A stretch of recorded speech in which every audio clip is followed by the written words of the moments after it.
Hello, Googleization Nation, and welcome to Culture and the Future of Workplace Culture, a GGG Unleashed podcast with thought leaders, Human Works 8. I'm Ira Wolf. And I'm Jason Cochran. In each of Human Works 8's episodes, we will cover practical insights, tips, and executable activities to get you thinking about the future of culture development in your organization. Let's begin. Welcome, friends. My name is Shawn, and I'm the Thought Catalyst with Human Works 8. And I'm Sarah Marshall, the Experience Architect at Human Works 8. And you are listening to Culture and the Future of Workplace Culture, part of the GGG Unleashed series. And remember, now that I'm unleashed, I plan to stir things up. So I brought Sarah today. That means double trouble. And I hope you'll join me each and every month as we think about culture and people, culture and strategy, culture and mattering. If you are a business founder, HR leader, or simply passionate about strong organizational culture, join me every time in wondering about what's ahead to build strong cultures. We want cultures that spark engagement and align people around shared values and purpose. You will leave every month with some new thoughts and some tangible tools to guide your cultural journey and aid and bring this thing we call aliveness to your organization. Are you ready to bring work to life and life to work? I know we are, so let's go. If you've been tuning into the series since its launch, you'll know that we're halfway through the points on what we call the cultural compass. Today, we're going to talk about and share with you some thoughts around communication, culture, and communication. At Human Works 8, we say everyone contributes, and we believe that. We question together, we communicate clearly, we love good conversations.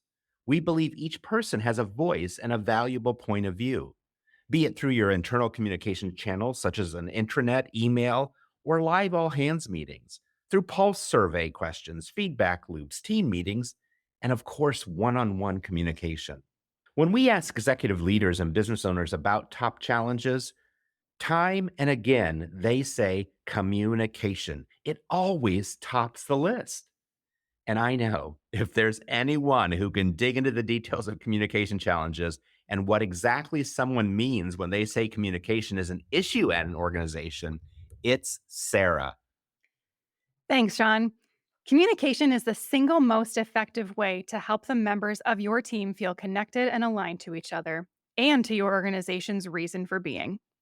Through research, McKinsey has proven that well-connected teams increase their productivity by 20 to 25%. And further research shows that organizations with effective communication strategies are 3.5 times more likely to outperform their peers. In the last episode of Culture and, Shawn talked about teams. There's even more data out there showing communications linked to retention, engagement, and performance. That's amazing, Sarah, though. 25% more productivity. So what's holding people back from effectively communicating? And how can they embrace a new mindset around that idea that everyone contributes? Let's call out the elephant in the room. Oh, here's trouble. Communication is a catch-all word. It covers so much ground: organization level, leadership communication, interdepartmental communication, cross teams, one-on-one, even hallway conversations. And it all also varies by level, by role, and of course, work location. But regardless of whether you're communicating to 1 or 1,000, our 365 model stands. 365 means that your organization has a culture of communication, of contribution, of conversation. It's alive and it's ongoing. Communication is not safe for once-a-year team meetings. It's not only for big victories or the toughest challenges. It means that you know the answers to these 3 questions. What do employees want or desire? What are the best ways to reach your employees? And what do they want to learn about? Keep those in mind as we unpack this model. The 365 communication model is comprised of 5 key components: communicating daily, consistently, collectively, proactively, and honestly. Let's clarify what each of those mean. Daily. Whether we're talking about organization level communication or leader direct report communication, communication is a daily practice. Each interaction generates a connection, a sense of trust, a feeling of belonging. A daily touch base creates an action, a win, a result. Leaders, start the habit of practicing daily communication on both business and personal updates. Think about it this way: the people within your organization are still communicating with each other daily, whether you're part of that conversation or not. Get engaged with your team. They should be hearing from the company and hearing from you. 67% of managers feel uncomfortable with face to face communication with their employees. So, my advice: get comfortable with being uncomfortable. Next, consistently. Consistently is a special one because it really has two meanings. The first, communicate using a single source of truth, one channel for reaching your employees always. I'm not saying only one communication to get your message across. The rule of 7 still applies, though I've recently heard the magic number is 13. 13 times to hear a message before it's truly processed. So that's not unlucky. That would be lucky to do it 13 different ways. Lucky 13.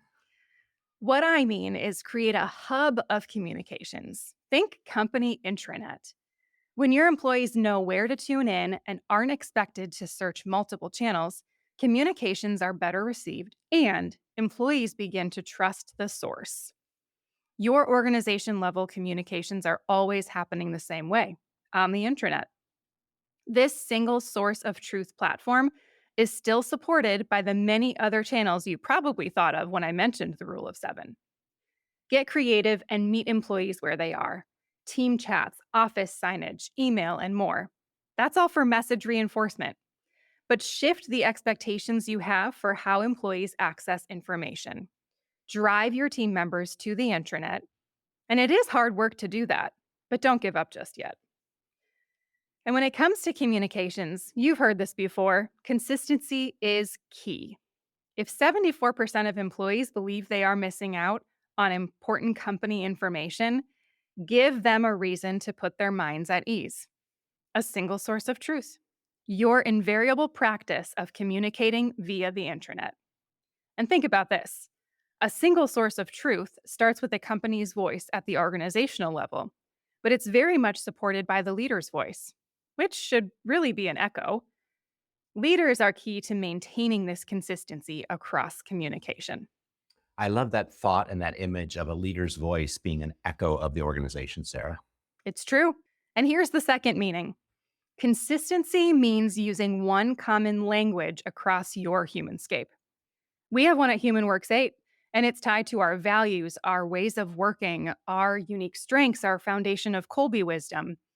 Using this common language, speaking it, clarifying it, continuing to build it, that creates efficiency, clarity, and accountability.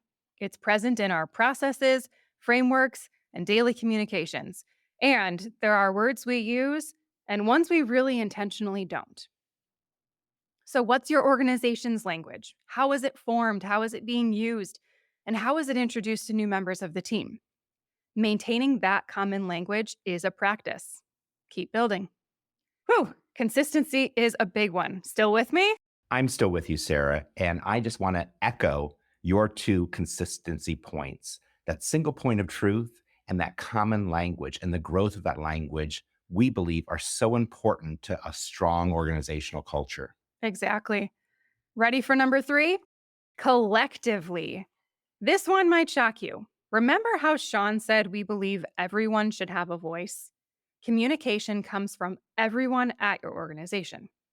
Not only are all of your employees brand ambassadors, and if they're not, you have work to do, but all of your employees are essential to the organization moving toward its reason for being.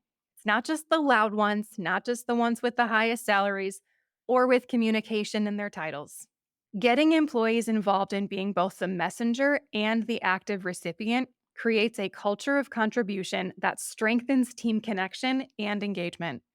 Employees who believe they have been heard by their coworkers and leaders are 4.6 times more likely to feel empowered to do their best work.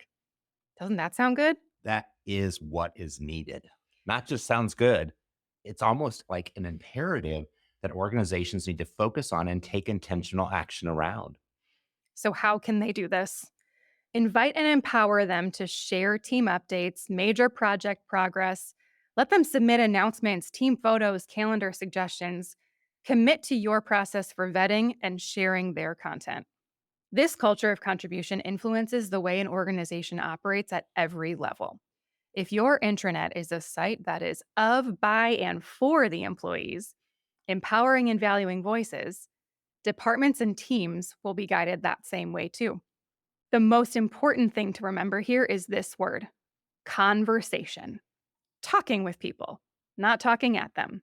And yes, even on the intranet. Let's move on to number 4, proactively. When's the last time, without reasonable explanation, you withheld something from another person? By the time the truth comes out, maybe you weren't the one to share it. Perhaps speculation and gossip already turned a tough situation into an even worse one. If you know the answer, or even half of it, now share it. And if you don't, share that too. Get ahead of issues and don't wait for unanswered questions to turn into irreversible internal communications nightmares. Remember when I said that whether you're part of the conversation or not, the people in your organization are communicating with each other? Use that as inspiration. Clarity and confidence in your communications will set the foundation for trust. And one note on proactive communications for people leaders: check out the HumanWorks 8 You Matter Here conversation planner in the show notes. This tool is dynamite for leaders who want their direct reports to be proactive in communicating too. And if you were hoping for us to cover the topic of feedback, brace yourself. That could be an entirely separate episode. Last but not least, the 5th component of the 365 communication model: honestly. Honesty might be represented in one of your core values, but we call honesty a permission to play value. You wouldn't hire anyone to be part of your team if they weren't honest, if they weren't truthful, straightforward, fair, sincere, genuine. Hold yourself accountable to that same expectation. Celebrate the good news and be transparent about the not so good, especially during times of change, growth, and uncertainty. We're looking at you: layoffs, pandemics, and mergers or acquisitions. Want to know the secret to honesty? It's leave egos at the door. Knowledge is power. And if you're sharing it, it's not that you're less powerful, it's that your organization's people become more powerful. That's honest communication. So there you have it. Those are the 5 essential components of the workplace communication equation: daily, consistently, collectively, proactively, honestly. If your organization is ready for improved communication, and it should be, considering 97% of employees believe communication has an impact on their task efficiency, start with our 365 communication model. And as always, reach out to continue the conversation. Sarah with an H at humanworks8.com or Shawn at humanworks8.com. Thanks, Sarah. I've been waiting so long for this element of the cultural compass, only because we hear it each and every time we have conversations with clients, with team members, with leadership teams. And I believe the 365 model framework that you went through today is critical for looking at intentional actions to increase communication and strengthen it across an organization. Thanks again. You're welcome. That was fun. Thank you. I look forward to every month sharing and focusing on a new culture and topic. And if Sarah got you wondering about your culture and communication today, then I encourage you to keep the conversation going on LinkedIn through my Wondering Wednesdays posts and dialogue, or maybe signing up for the HumanWorks 8 newsletter. But back to Wondering Wednesday. Each Wednesday, I share something I'm wondering about. Sometimes it's a client challenge, a leadership question. Sometimes it's around communication. Come wonder with me, and see you next month on Culture and the Future of Workplace Culture. That's it for today's episode. Thank you for tuning in and learning about the future of workplace cultures. We'll be back next month with HumanWorks 8 for another episode. But until then, please visit their website for additional resources at humanworks8.com. Until next time, don't let the shift hit your plans.